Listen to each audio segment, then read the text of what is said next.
Trumpa žinutė, išsirink iš 3 variantų, ką turiu padaryti dabar, norėdamas sulaukti sėkmės finansiniai srity savo gyvenime. Pirmas variantas – 2 taurės.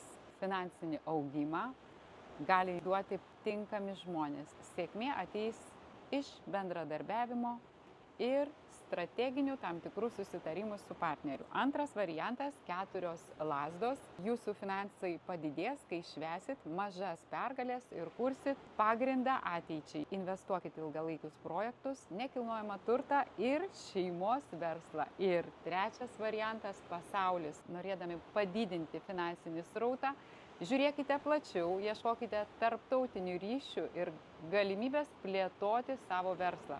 Užbaikit pradėtus projektus, todėl kad tai svarbu, norint pereiti į naują aukštesnį lygį. Sėkmės jums didinant savo finansus.